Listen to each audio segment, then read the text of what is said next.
주님, 이제 내가 교만한 마음을 버렸습니다. 오만한 길에서 돌아섰습니다. 너무 큰 것을 가지려고 나서지 않으며 분에 넘치는 놀라운 일을 이루려고도 하지 않습니다. 오히려 내 마음은 고요하고 평온합니다. 젖된 아이가 어머니 품에 안겨 있듯이 내 영혼도 젖된 아이와 같습니다. 이스라엘아, 이제부터 영원히 오직 주님만을 의지하여라. 아멘. 지난주 9일 미국 로스앤젤레스 할리우드 돌비극장에서 열린 제92회 아카데미 시상식에서 가장 한국적인 상황을 한국어로 그려낸 영화 기생충의 봉준호 감독은 이날 최고상인 작품상, 감독상, 각본상, 국제극 영화상까지 오스카 트로피를 무려 4개나 받았습니다. 백인 남성 위주의 아카데미 영화제에서 한국 영화 101년 만에 처음으로 오스카상을 받았는데 온 국민이 축하할 일입니다. 그러나 미국 아카데미 시상식이 끝난 다음 날 10일 BBC 뉴스가 보도한 내용은 서울의 현재 모습을 적나라하게 보여준 글이었습니다. 한국의 수도 서울에 수천 명이 사는 반지하라는 곳이 있다. 햇빛이 거의 들지 않고 비좁은 곳이다. 거리를 지나다니는 사람들이 방아를 훔쳐볼 수도 있고 여름은 습기, 더위와 싸워야 한다. 이 공간을 소재로 만들어 놀랍게 히트한 영화가 바로 봉준호 감독의 기생충이다. 기생충 영화를 제가 보지는 않았지만 재밌게 영화를 만들었기 때문에 상을 받은 것이죠. 어쨌든 큰 상을 받았지만 아직도 우리의 많은 이웃들이 겨우 스며드는 빛과 창문 밖에서 들리는 취객의 음성과 습기가 있고 곰팡이 냄새가 나는 반지하에서 아직도 기생충처럼 살고 있는 것이죠. 또 각종 부패와 불평등과 빈부격차는 여전히 우리 곁에 있다고 하는 것입니다. 이 문제를 해결해 줄 수 있는 사람이야말로 진정 최고의 오스카 트로피를 받을 수 있을 텐데, 그럼 이 문제를 누가 해결해 줄 수 있을까요? 대통령이, 수상이, 대학교 교수가 해결할 수 없습니다. 신종 코로나 바이러스 감염증 확산으로 중국 우한을 피한 눈물과 한없는 슬픔과 고통으로 바꾸어 놓았습니다. 14일 오후 6시 현재 확진 환자는 63,940명, 사망자는 1,382명이라고 밝혔습니다. 그러나 조용 다오난카이대 교수 등 연구팀은 10일 공개한 논문에서 최소 84,000명, 최대 13만 명이 우한폐렴에 걸렸을 것으로 추정하면서 중국 정부는 이제서야 우한 중환자 1,500명을 입원시켰고 가구당 한 장씩 임시 통행증을 발급하고 3일에 한 번씩만 외출을 허용하는 통행 금지령을 내렸습니다. 감방이 따로 있는 것이 아니죠. 도시 전체가 감방이 되었습니다. 세계 최고의 보건위생국이라고 자부하는 일본이 구멍이 크게 뚫리면서 1크루즈 승객 218명을 포함해서 총 251명이 중국 다음으로 많은 확진자가 발생하면서 일본 사회는 큰 충격을 받은 분위기입니다. 우리나라도 확진자가 많이 늘어났지만 지난 14일 오후 9시 현재 28명으로 늘어났지만 치료를 잘 받아서 완치된 사람도 7명이나 되었던 것이죠. 참 고마운 일이죠. 확진자도 늘어나지 않고 완치된 사람도 많아진다는 것, 우리나라 의료가 그만큼 잘 되었다는 것이죠. 그러나 신종 코로나로 정치, 경제, 문화, 사회 전반에 추운 겨울이 다시 찾아왔습니다. 혹시나 우리 가족이 신종 코로나 걸리면 어떻게 하나 걱정하면서 여행도 취소하고 많은 사람들이 모이는 장소에 가지 않습니다. 오늘 주일 예배를 준비하면서 오늘도 우리 성도님들이 교회 얼마나 오실라나, 서울에 있는 교회들은 교회에 오신 분들도 많이 줄어들었고, 지난주 김인환 감독님께서 저에게 전화가 왔는데 교인들이 많이 교회를 나오지 않는다고 그래요. 그래서 나오지 않아도 괜찮다.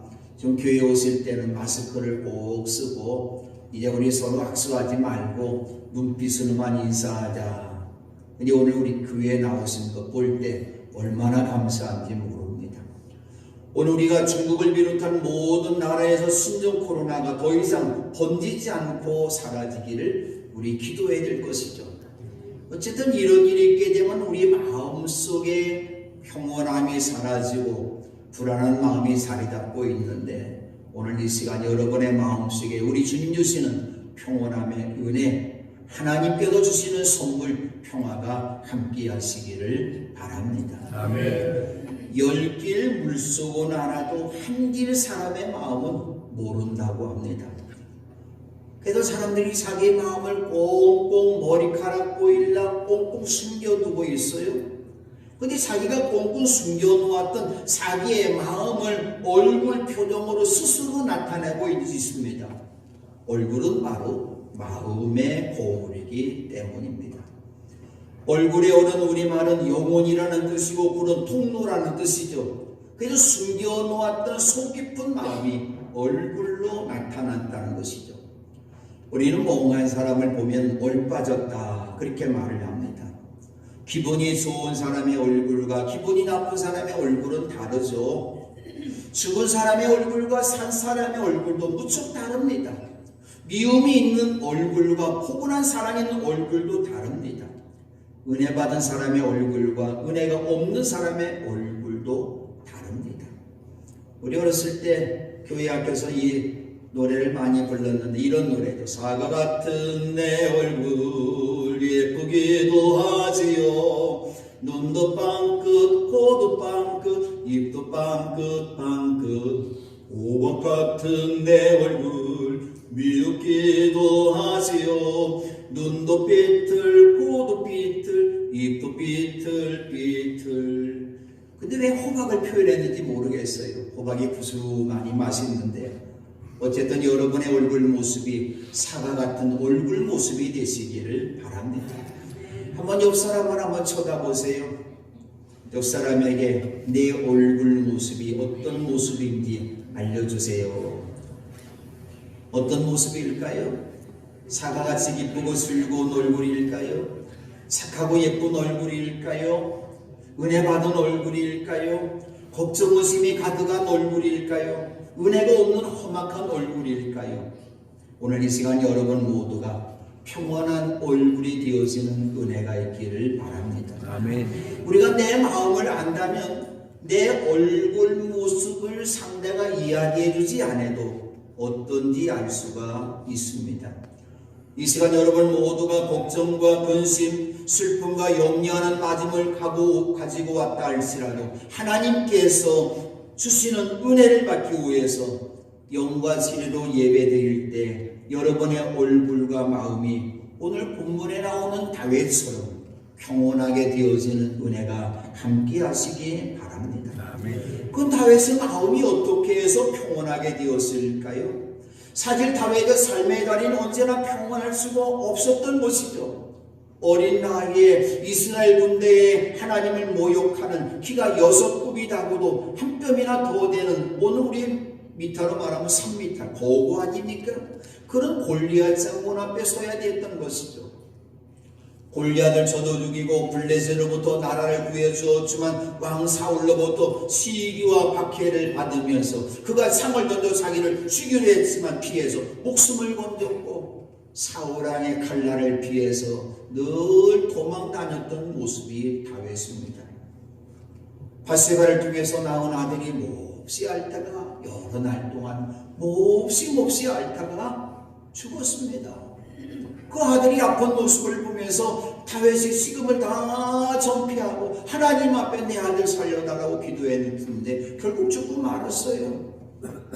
잠시만 기다리면 왕이 될 수 있는 아들 압살롬이 아버지 앞에 왕자리에 원하고 칼로 찔르면서 반란을 일으키고 있는 것이죠. 그런데 그 아들도 하나님 앞에 심판을 받아도 죽었어요. 부모님이 돌아가시면 땅에 묻어드리지만 자식이 죽으면 가슴에 안는다고 그랬는데, 가슴에 묻는다고 그랬는데 다윗의 마음속에 이 고통이 있었던 것이죠. 그래도 다윗은 자신의 삶을 바라보면서 그는 이렇게 고백합니다. 죽음의 사슬이 나를 휘감고 있습니다. 죽음의 물살이 나를 덮치고 있습니다. 수월의 술이 나를 동여먹고 있습니다. 죽음의 덫이 나를 터쳤다고 말하면서 죽음의 그늘 골짜기를 다닐 수밖에 없었음을 노래했던 것이죠. 그런데도 다윗은 성전 올라가는 순례자의 노래로 찬양하길 내 마음은 고요하고 평안합니다 고백했던 것이죠. 어떻게 해서 그의 얼굴과 마음이 평안하게 되었을까요? 그 비결을 오늘의 말씀이 우리에게 가르쳐주고 있습니다. 첫 번째로 성전에 올라가 예배드리는 사람이 평온할 수가 있습니다. 시편 120편부터 134편까지 15편은 이스라엘의 경건한 유대인들이 성전에 올라가면서 부르는 순례자의 노래, 찬양의 노래였습니다. 이 순례자의 노래 가운데 15편 가운데 122편, 124편, 131편 3편은 다윗이 지으신데 그 중에 10편 오늘 본문 말씀은 겸손한 인생의 노래로 불리는 유명한 시편입니다. 다윗은 성전에 올라가면서 내 마음은 고요하고 평온합니다. 순례자의 노래를 불렀습니다. 성전에 올라가면서 순례자의 노래를 부르는 다윗의 마음이 평온했습니다. 인생의 수고하고 무거운 짐을 벗게 하시고 새 힘을 주실 주님을 만날 기대를 하면서 낭패와 실망을 당해서 외롭게 사는 나에게 진실한 친구가 될 주님을 만날 걸 생각하면서 나의 모든 죄를 사해 주시고 마음에 참 평안함을 주시는 주님을 만날 것을 알았기 때문입니다. 주일에 성전에 올라와서 예배드릴 수 있음에 감사하십시다. 그렇게 지인이 예루살렘에 일궜던 평양도시에 교회가 없어졌어요.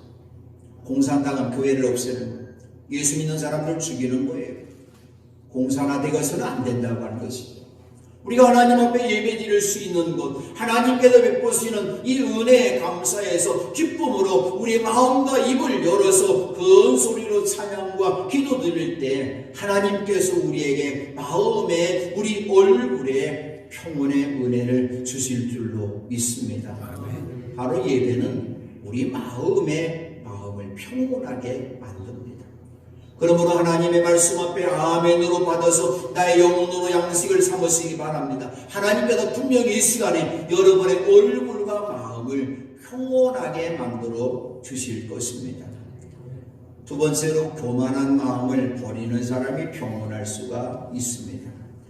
오늘의 말씀은 하나님의 백성들이 하나님께서 계신 성전을 향해서 올라갈 때 어떤 마음 자세로 나아가야 하는 것을 가르쳐 주었습니다. 여러분 매주일 글마다 주님의 전에 나올 때 무엇을 준비하면서 어떤 마음으로 나왔습니까? 제가 공주에서 처음 목회할 때 옆에서 목회하는 제 친구 목사가 이야기를 들어봤더니 그 친구는 매일 새벽마다 교회 나올 때마다 목욕을 한대요. 야, 참 대단하다. 우리는 겨우 일어나서 그저 눈곱 띄고 얼굴이나 비비면서 나와서 이렇게 새벽기도 하는데 그 친구는 매일매일마다 새벽에 일어나서 목욕한대요. 대단한 친구 아닙니까? 그래도 제가 그걸 인정해 줬어요. 내 마음이 참 고맙다. 대단하다. 몸을 깨끗이 하고 하나님 앞에 예배드리려는 그 마음가짐이 너무나 고맙다. 깨끗한 옷을 입고 주님의 전에 나옵니다. 주일 아침에 하나님께 드릴 11조와 감사헌금 헌금을 준비하고 성경과 찬송을 손에 들고 성전에 올라옵니다. 그럼 다윗은 성전에 올라오면서 무엇을 준비했을까요? 주님, 이제 내가 교만한 마음을 버렸습니다. 잘나지 않은 마음, 재치 않은 마음, 뽐내면서 버릴 수 없는 마음을 버렸다. 그런 이야기죠. 이 교만한 마음을 다윗이 버린 까닭이 무엇일까요? 이 교만한 마음이 사람의 마음속에 들어가면 하나님 아버지 앞에 불순종의 죄를 짓습니다. 하와의 마음속에 들어갔을 때 자신을 만드신 하나님 아버지 앞에 불순종합니다. 뱀으로 변장한 사탄이 하와를 유혹합니다. 하와의 마음속에 그리고 교만의 씨를 심뿌려 주었던 것이죠.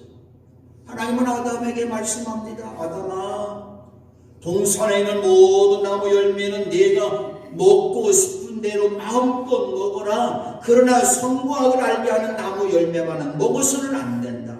그것을 먹는 날에는 너는 반드시 죽는다. 그런데 간교한 사탄이 여자에게 달콤한 말로 유혹합니다. 너희 절대 죽지 않아. 하나님은 너희가 그 나무 열매 먹으면 너희 눈이 밝아지고 하나님처럼 되어서 선과 악을 알게 된다는 것을 아시고 그렇게 말씀하신 거야. 누구 말 들어야 될까요? 나를 지으신 아버지 말을 들어야 될까요? 나쁜 아저씨 말을 들어야 될까요? 사탄은 선악을 알게 한 나무 열매 먹으면 하나님처럼 된다고 거짓말로 유혹하니 얼마나 신바람납니까? 창조주 하나님처럼 내가 된다. 하와의 마음속에 잘난 체하고 싶은, 뽐내고 싶은 마음이 생겼던 것이죠. 사탄이 교만한 마음을 하와의 마음속에 심어주었고 자기도 선과 악에게 나무 열매를 따먹고 남편에게도 주었어요. 또한 교만한 마음의 신할 땅에 사람들이 있었기에 바벨탑을 쌓았습니다. 그들이 벽돌을 믿어서 단단히 구워내면서 돌 대신에 벽돌을 쓰고 흙 대신에 역정을 쓰면서 그들이 서로 말합니다. 자, 도시를 세우자.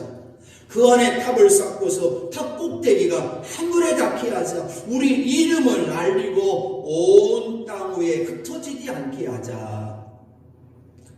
사람이 문화와 문명을 발달해도 도시 만들고 탑을 높이 쌓아 올리고 비행기를 만들고 기차를 만들고 자동차를 만들고 높은 건물을 짓는 것, 좋은 휴대폰을 만드는 것 죄가 아닙니다.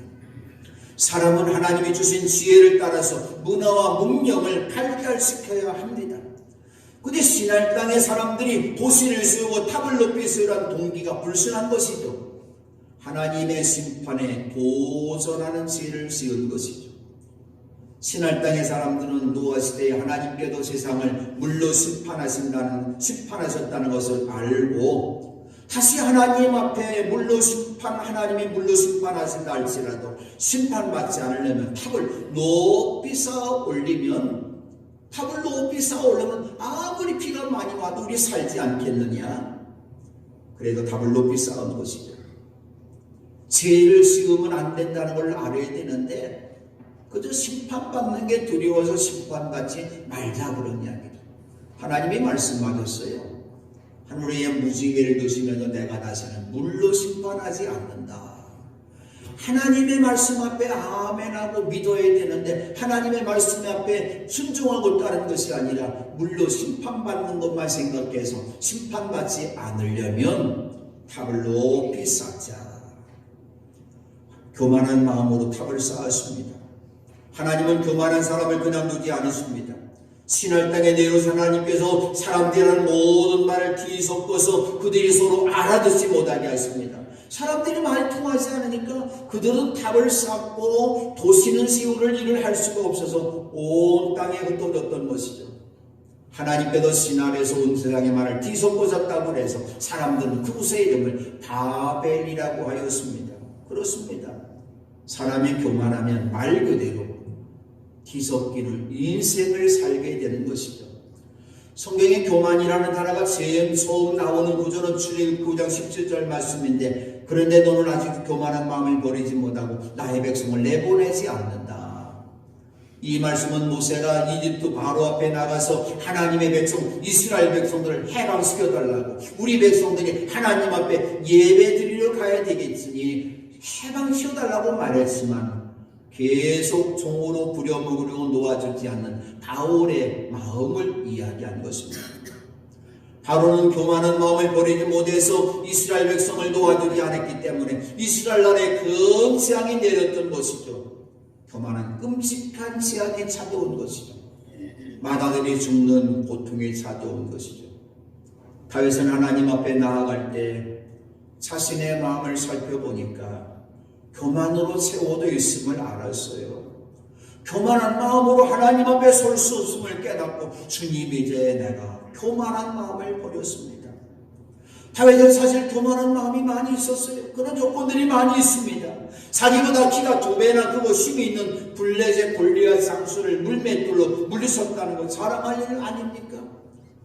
베들레헴 손사람이 왕이 되었으니 아버지 이세로부터도 인정받지 못했던 내가 왕이 되었으니 아버지 앞에 떵떵거리며 아버지 내가 왕이 됐습니다.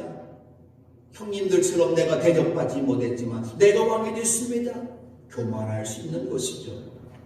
그러나 하나님 앞에 나아가야 되는 자신의 모습에서 교만이 조금이라도 싹 트오는 모습을 보면서 주님이 이제 내가 교만한 마음을 버렸다고 고백합니다. 내 마음이 평온함이 없습니까? 아직도 내 마음이 교만으로 가득 차 있다는 것을 고백한 것이죠. 평온한 마음과 교만은 함께 할 수가 없습니다.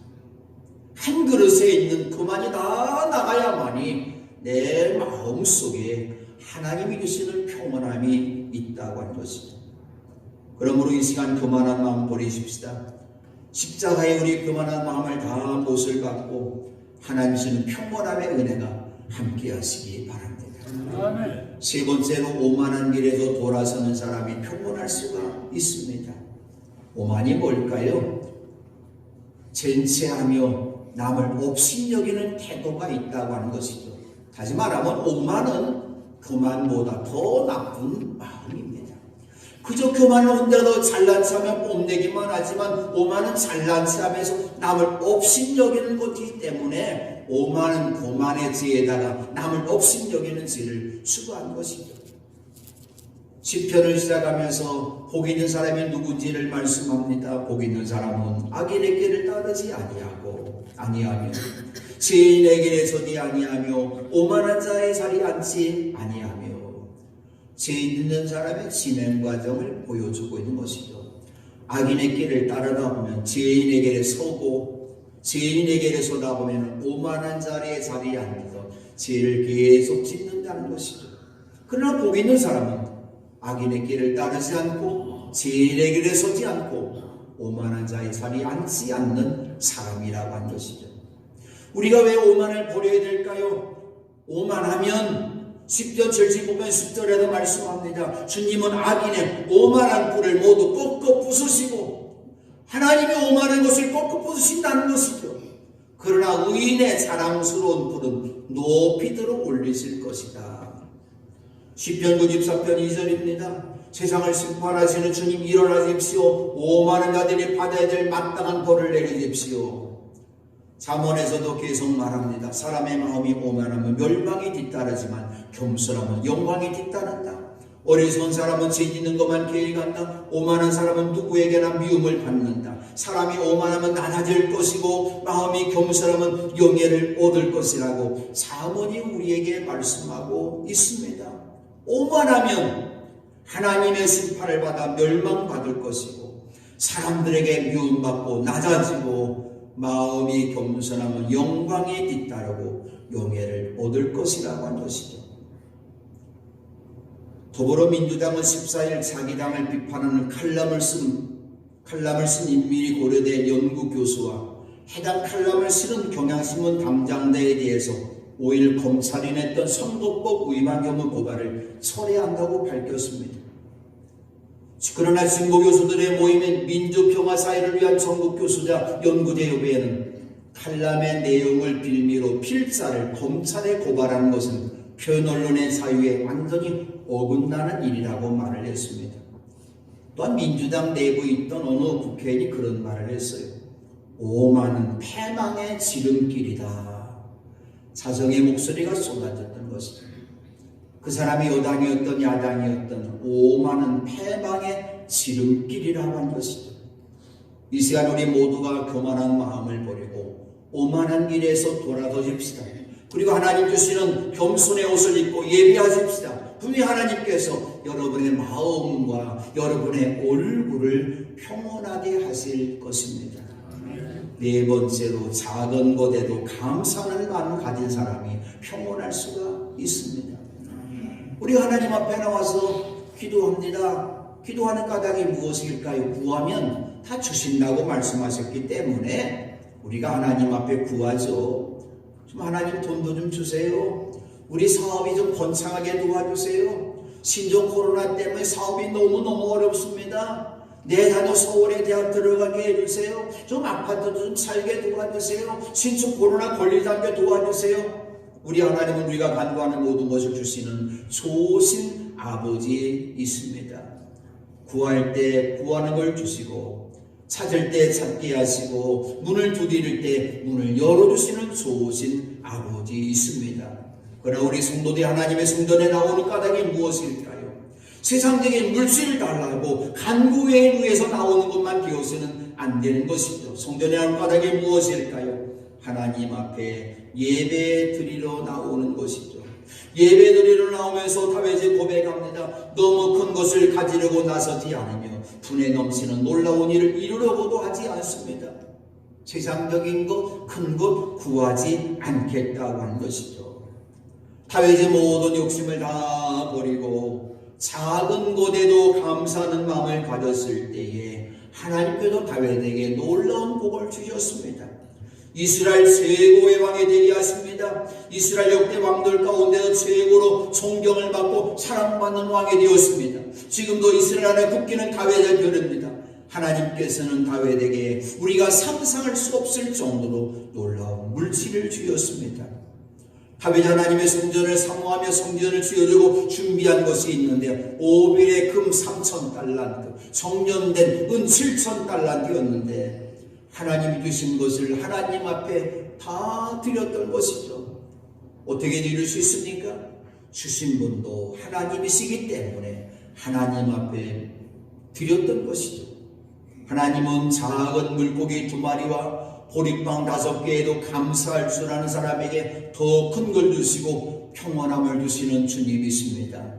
큰 것보다 작은 것에 감사할 수 있는 여러분 되시기를 바랍니다. 5번째로 주님의 품 안에서 하나님의 말씀을 마음과 영혼의 양식으로 맛있게 먹는 사람이 평온할 수 있습니다. 오히려 내 마음은 고요하고 평온합니다. 젖된 아이가 어머니 품에 안겨있듯이 내 영혼도 젖된 아이와 같습니다. 어린아이가 세상에 태어나면 아이를 낳으신 아버지 어머니가 아이 곁에 있어야 됩니다. 이것보다 더 큰 행복이 없습니다. 그러나 아버지들에게는 죄송하지만 아이에게 최고로 소중한 존재는 어머니입니다. 그럼 어머니가 무엇 때문에 소중할까요? 어머니에게는 아이의 가장 소중한 보물이 하나 있는데 하나님께서 만들어준 젖이 있다는 것이죠. 어머니는 젖이 있기에 가정의 보물입니다. 아기가 어머니 젖을 빨아먹고 있는 모습을 보십시다. 이 세상에서 가장 아름답고 행복한 그림입니다. 많은 화가들이 아기로 태어나신 예수님이 성모 마리아, 어머니 마리아의 젖을 빨아먹고 있는 모습을 그렸어요. 예전에는 그런 일들이 불가능했습니다. 마리아도 거룩한 사람, 성모라고 부르기 때문에 마리아의 젖을 보여주는 것, 있을 수 없는 것인데 오늘 종교개혁 시대에 예술의 발달이 그런 시대에 이런 그림들을 많이 그렸어요. 어머니 마리아 젖을 마음껏 빨아먹고 엄마 품에 안겨서 만족해하고 있는 아기 예수님의 모습이야말로 최고로 아름다운 모습이고 한 폭의 명화입니다. 아이는 바로 어머니 품에 안겨있을 때 행복합니다. 엄마의 젖을 마음껏 빨아먹고 엄마의 젖을 만지면서 엄마의 얼굴을 바라볼 때 이 세상에도 최고로 행복한 모습을 믿습니다. 그리고 엄마 품에 안겨서 새근 잠자고 있는 모습을 볼 때 그래 참 마음이 평온하구나, 몸이 평온하구나, 행복을 볼 수 있는 아이의 모습입니다.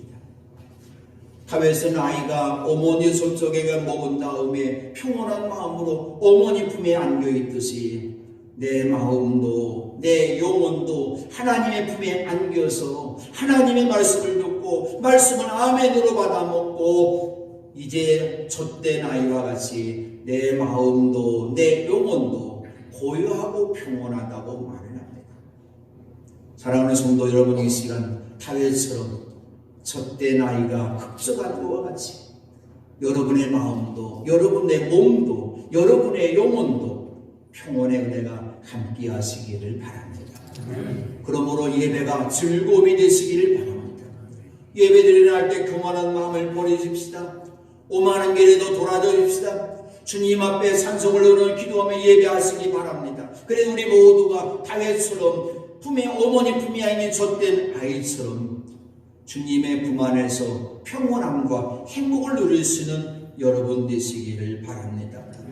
그리고 여러분 모두가 얼굴과 마음과 영혼이 고요하고 평온하게 되어서 여러분의 가정을 행복한 가정으로 만들어가는 복된 복의 사람들 되시기를 주님의 이름으로 축원합니다.